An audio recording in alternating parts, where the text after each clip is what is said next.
Today we will be trekking over Rocky Ridge. The trek today will be a 15-mile hike where we will gain 700 feet in elevation over the first 2-mile ascension.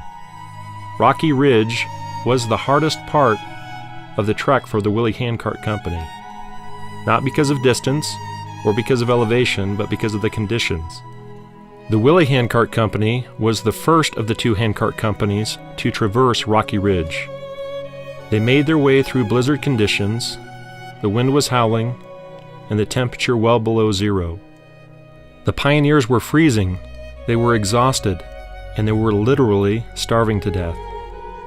Hope was in the distance, as they had been told that rescuers were close, which gave them hope to make the day's journey.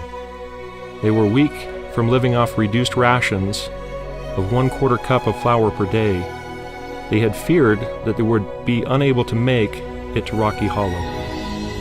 Most in the company started the journey that morning with nothing to eat, as the night before the trek they were given their last ration of food until they would meet the rescue party. Some in the company decided to band together and would help each other pull their handcarts up the rocky ascent. The path was covered with about a foot of snow. Some would pull, while others would push. They would get up one cart and then turn around and walk back down to help the next, and so on. What made matters worse was that many of the pioneers' shoes had worn out after having completed almost 1,000 miles of the journey on foot. So they had wrapped their feet in rags, but the rocky conditions cut into their feet, causing them to bleed and leaving a trail of blood in the snow. The trip for some would take 27 hours to complete, and they wouldn't arrive until just before dawn the next day. 13 in this company, including 2 children, Bodil Mortensen, who was 9, and a boy named James Kirkwood, who was 11, lost their lives in the journey. James, age 11, was from Glasgow, Scotland. He was baptized the day before he and his family boarded the ship Horizon to come to Zion. On the trip west, James was accompanied by his widowed mother and 3 brothers, one of whom was Thomas, who was crippled when he was young and had to ride in the handcart the entire distance. James's primary responsibility on the trek was to care for his 4-year-old brother Joseph, while his mother and older brother Robert pulled the cart. As they climbed Rocky Ridge, James was assigned to watch over his brother Joseph, but soon after starting, Joseph sat down in the snow and said he couldn't walk any further. Knowing his little brother had become too weak and weary to walk himself, and fearing being left too far behind, James picked up his little brother and started to carry him over the ridge. James ended up carrying Joseph almost the entire 15 miles, which took him the better part of 27 hours. James and Joseph would come into camp with the last group of pioneers early the following morning. When the 2 finally arrived at the fireside, James, having so faithfully carried out his task, handed his little brother to his mother, sat down, and then collapsed, having died from exposure and overexertion. James, Bodil, and 11 others who died that night were all buried in a common grave in Rock Creek Hollow later that morning. Rocky Ridge is a tough hike, even during the summer. Ponder for a moment doing this hike on an empty stomach in 18 inches of snow and with wind chill temperatures well below zero. And don't forget the wolves howling around you. While our experience won't be nearly so challenging as that, it will still be tough. While you are walking today, you might ask, why in the world am I doing this? May I propose a different question? How about, what am I learning from this experience? President Livingston mentioned that trek can be a temple-like experience. With that in mind, you can have confidence that Heavenly Father will communicate with you if you ask. You may even want to offer a silent prayer and ask Heavenly Father if there's anything He would like to teach you today while you're walking. You're traveling on sacred ground. Be prepared for a sacred experience. One of the great distinguishing characteristics of the restored gospel of Jesus Christ is the necessity for us to grow in light and truth. Indeed, in that day of final judgment, one of the great measures of our preparation to live again with our Father in heaven is how well we know Him. The Scriptures testify that those who do not live in the presence of God are those who never knew Him. Our mortality is not just a test, it is also a season of learning. We can't say to the Lord, "Here's what I know," but rather we need to be able to say, "Here is who I have become." This requires diligent effort and learning in a variety of settings. Some may be quite simple, and some very challenging, even to challenge our faith in God Himself.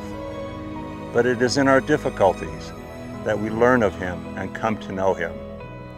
Thus He has promised us the Holy Ghost to help us.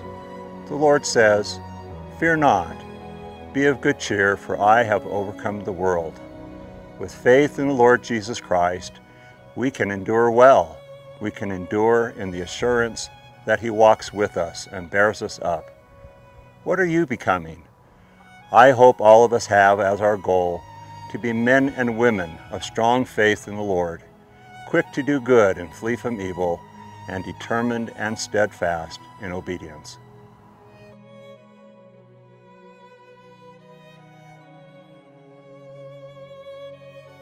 Today is going to be amazing and amazingly hard. You're going to need to reach deep inside yourself to find strength. Strength to keep walking, to keep climbing, to keep pushing when you want more than anything else to stop. We'll be praying for you. Pray for those in your company. Pray for angels to assist you. They're promised to come when we need them. So as you walk Rocky Ridge, I invite you to seek the Holy Ghost to teach you who you really are. Knowing who we really are in a world where so many are unsure about their identity and purpose is really important. Trek's designed to be a temple-like, a mountaintop experience for each of us. It's not just a long walk. So if you will ask, like Nephi of old, the Lord will teach you things about yourself and your life that He wants you to know. Ask Him. He is the perfect teacher.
This tale to tell.